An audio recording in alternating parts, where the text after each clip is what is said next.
How's it going, guys? It's Linvale again, also known for my actual name, Colin Chambers. I'm doing a video today on two things. It's going to be a little bit of a longer video, I'm assuming, because I can't really keep things short. Um, we're doing mid-side EQ, and we're also doing stereo imaging. So we're going to start with stereo imaging first, because it's a fairly simpler concept than mid-side EQ. This is a track I've been working on. It's a psytrance project I've yet to name yet. It's about 6 hours into production. It's got a long way to go. But let's go ahead and start. Some recommended plugins I would like let you guys recommend you guys getting is there's this one called ISOL8. It's a 5-band frequency monitor. It's used to isolate based on your choosing. You can choose the hertz. You can solo or mute different bands. So I can solo my lows here. Even though it doesn't sound that loud, you can right there. And then I can actually I can monitor my lows and mids at the same time.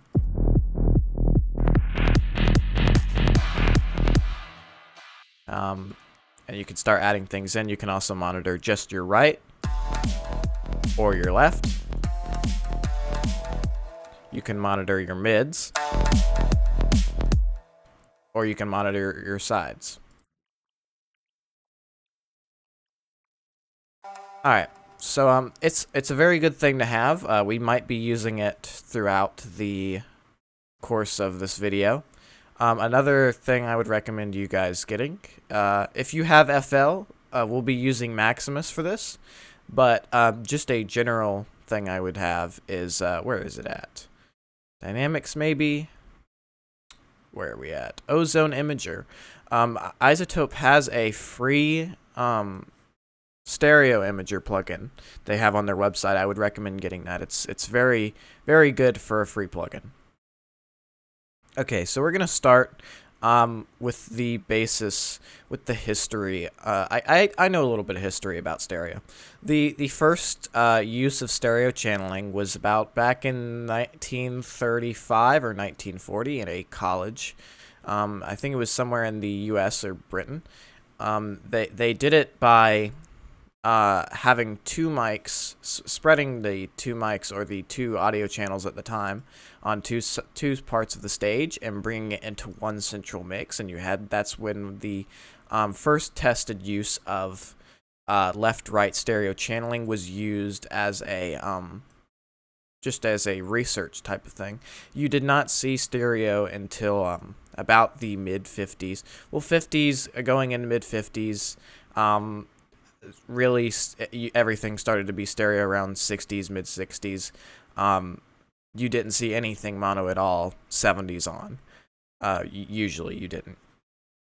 And the thing about stereo is, since we've gotten into the standard of audio being in stereo, we still have to check things in mono, and we also have to spread things out because stereo is so important.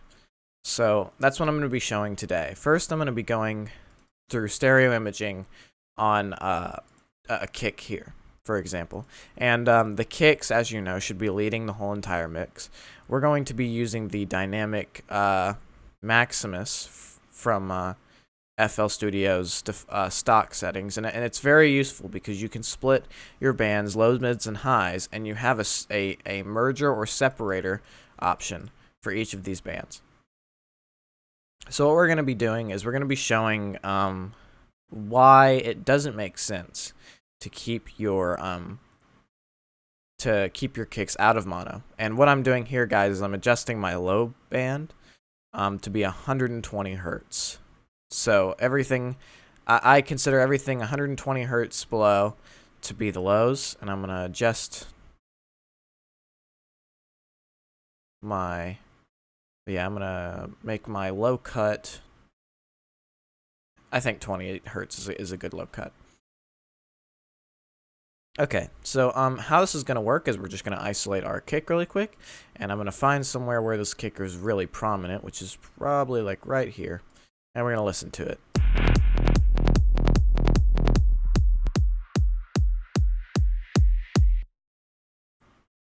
Where are we at? Here we go. Just muting everything so we've got it ready.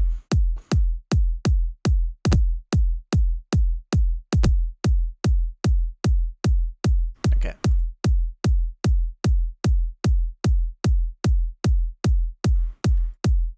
So we're going to look at all of this with the imager, but we're going to really make our low end and spread everything in Maximus. But it's always good to monitor in Ozone Imager, because Ozone Imager actually oops, sorry about that, my phone is going off. But it's good to look in Ozone because it's a better way, because you get the polar level, the polar sample, and all of that stuff. So let's go ahead and look at just the low end. So we're going to solo the low end and see how it looks on the imager.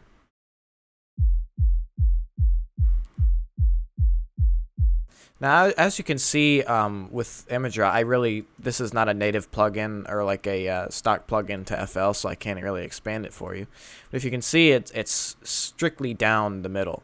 And you can see with Ozone Imager, it's divided. When it gets past this line, it's in the channel of left stereo, and this is in right stereo.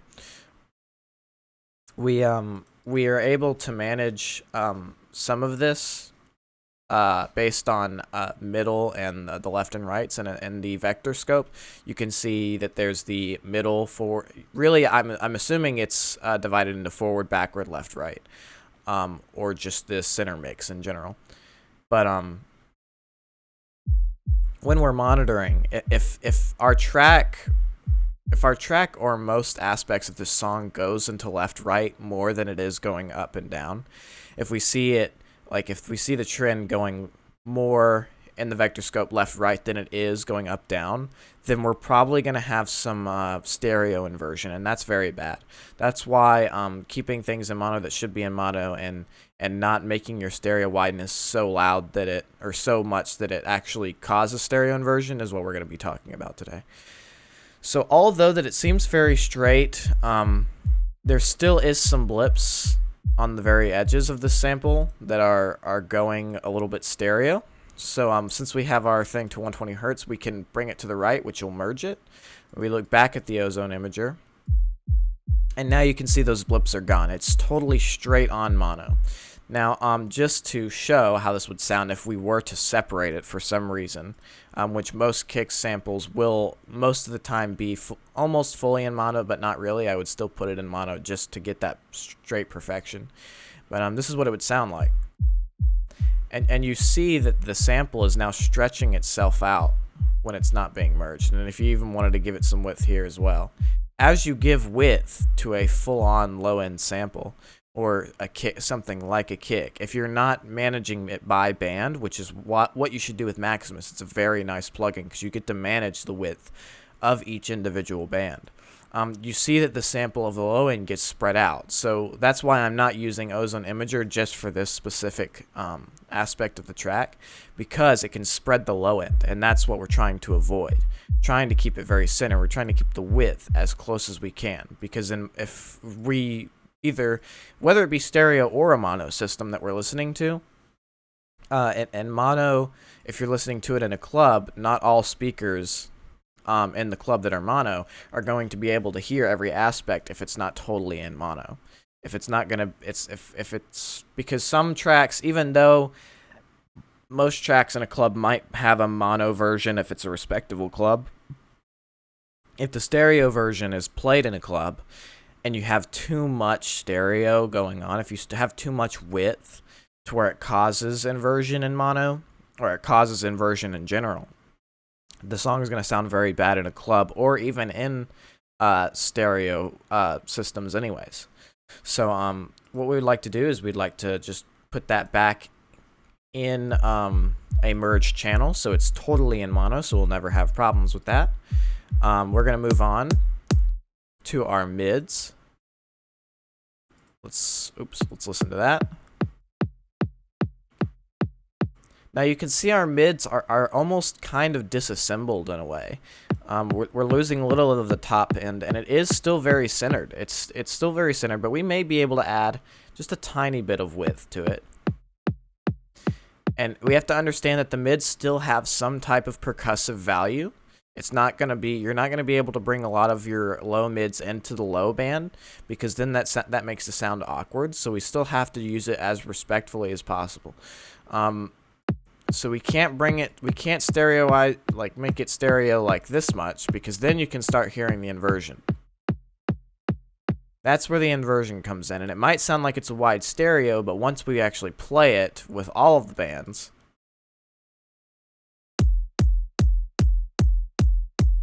you can hear how awkward that sounds. So we might not stereoize it at all. Let me just bring it back down to the regular 6. And just add a little bit of width to it. You can see it spreads out just a little bit more than usual. We're actually not going to do it on ozone. We're actually going to do it on here. And the thing about Maximus is it doesn't spread as much as you wouldn't want to, because see, now we're having a bend. It doesn't spread as much as Ozone Imager would, which you can always make your mix route to 3 different bands, low, mids, and highs, and then have Ozone Imager be there to do that for you, which I do with some of my songs, but not all of them. I use Maximus most of the time. So we, give our mids, maybe 20-ish%, maybe 15%. I'm going to go 15% separation because, mids are very awkward. Now the highs, let's look at our highs on this kick really quick. Now our highs are very, you can see that circle happen, and it's kind of everywhere. And if we wanted to give it some centering, we could. But it's always good to give it some width as well. So let's go ahead and give it a tiny bit, just a tiny bit of separation, maybe 10%. Now let's listen to our final product of all of this. This is with it, and that's without it. You can only tell the difference slightly, and that's because with a kick, you're not really going to do much with stereo. Now with other things like, let's see, maybe white noise. We'll start with white noise next. Let's go with, we can go straight with a Ozone Imager.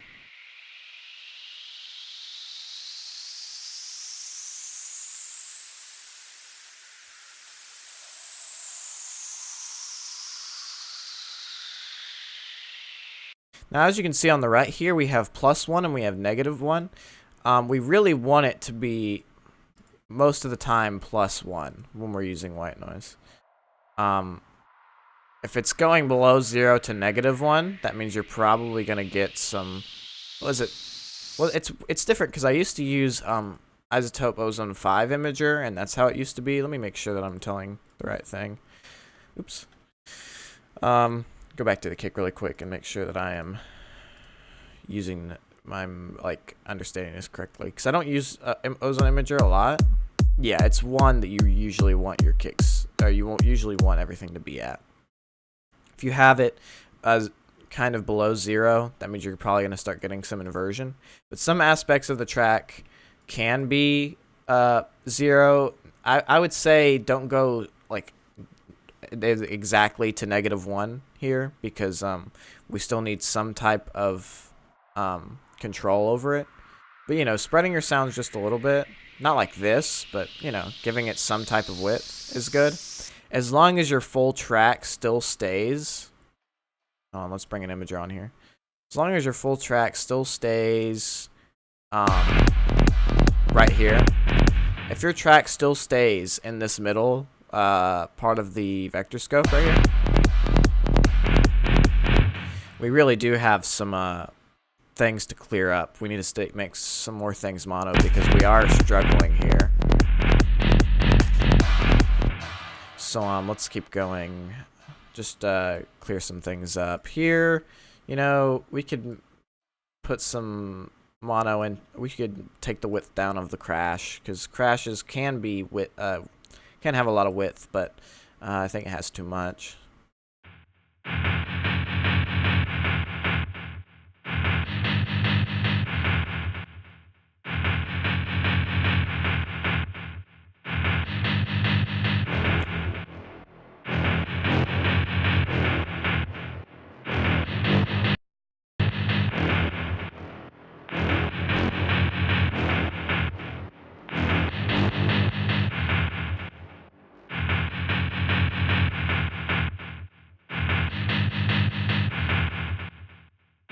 So yeah, just experiment with that. It's really just a thing that you're not gonna get. I would say that you might get it the first time. It's really just experimental to what track you're working on, but try to keep all of the low end mono. Try to make sure that you're not getting a lot of stereo inversion because that happens a lot with a lot of stuff that spreads out too much. In my opinion, I don't spread a lot of stuff out more than I do keep taking the width down, because a lot of leads and things like that come with a lot of width anyways, and it's good to give width as long as you're making sure your track stays in the middle of that vector scope. It doesn't have a lot of stereo inversion problems, and I would recommend trying to test out, like go to one of your older tracks or a track that you're working on. Go to each aspect of the track, look at its stereo, practice the balance between taking the width down, putting the width up, making sure what's too much stereo when it starts to invert a little bit and what doesn't. So we can go next to mid-side EQ. Mid-side EQ, it kind of joins with what we're talking about with ozone, not with ozone imager, but with stereo imaging in general. It's an EQ essentially that cuts out. It's an EQ for the stereo and mono. I like to use this EQ right here, the BC Triple EQ4. It is a free plugin, and it has 3 different EQs: a dual, a mono, and a stereo. The dual has the access to mid-side, from what I understand. So we're going to click this mid-side, and we have 2 bands here. The pink one right here controls the mids, or it controls the sides actually. This blue one controls the mids. Now mid-side, let's talk about mid-side really quick. The mids are obviously is not the mids we would consider when talking about equalization. Mids in this instance is the middle of the mix. It's not really. I guess you could consider it the mono, the when it's absolutely in the middle of the mix. Because when you monitor the mids, it sounds like it's all in mono. And the sides are the things it's going to be on your left, right, and we can listen to this by monitoring through this plugin, which I still recommend getting. It's a very good plugin when you're doing mid-side EQ or anything else. So let's bring it actually after this EQ really quick. So let's monitor our mids.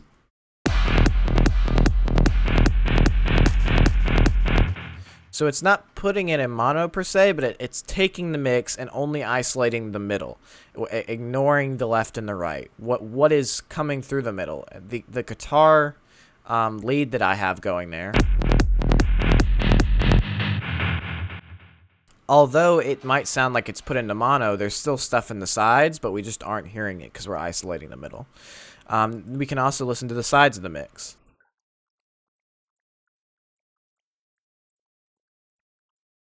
Seems like we might have a little inversion on the right side, but we won't worry about that for right now, and I'll figure out where that's coming from later.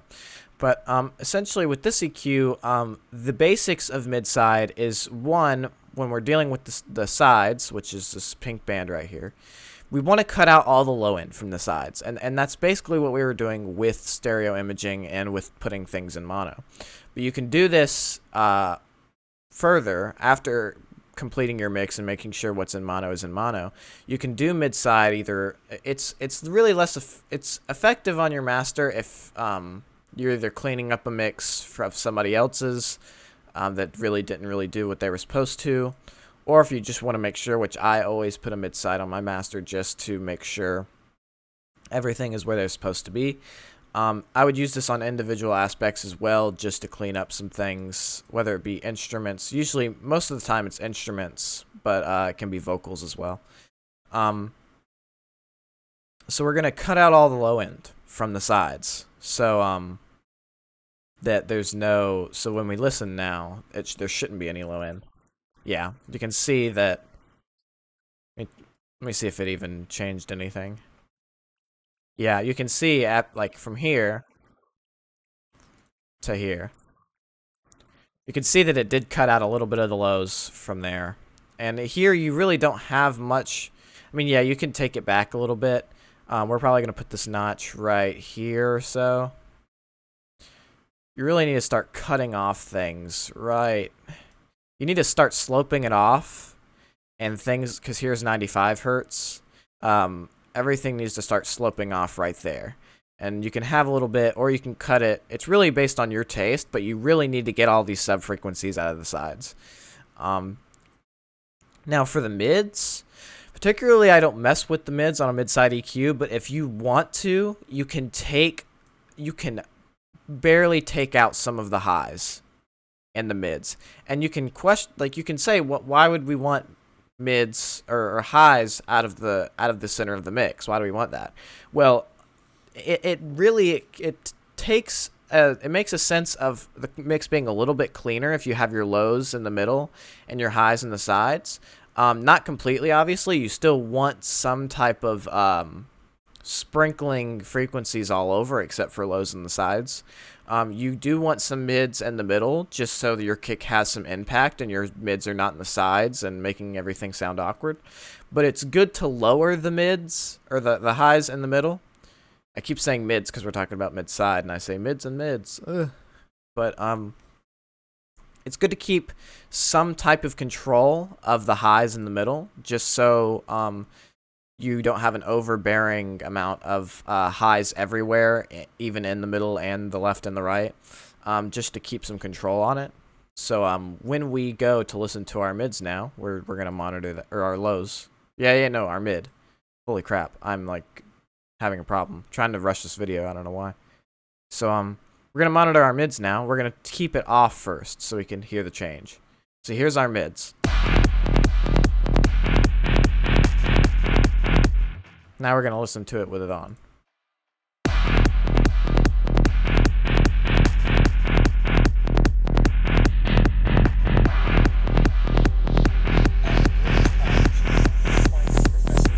Oh wow, my phone's going off. I'm sorry about that. Woo. I don't know what's happening. Sorry about that. Just a random ad that played in the middle of my phone just not being open. Okay. Anyway, I don't know if that was going the whole time, but if it was, I'm not redoing this video. So yeah, we're listening to our mids. We're gonna listen and turn it on in the middle. So this is with it off. This is with it on. Now I'm not really gonna tame my highs that much in the mids. I might do it by like that much, just to keep the higher amplitude of the highs in the middle of the mix from overbearing the lows. But that's essentially what mid-side does. I use it on my master just to make sure everything's in place. Some people don't recommend it. I personally do, just because I like to make sure all of the lows and highs are in place before I go to mastering. I would recommend using it not on all of your aspects of the track, but if you necessarily need, if you really think this is an amazing lead and it's great, and you can't really trim out what you want with stereo stuff, like what I should with Maximus, if you can't really clear it out by that, I would recommend using this technique with mid-side, and again, it's called BC Triple EQ4. There's it's a free plugin that you can get. It's a free VST.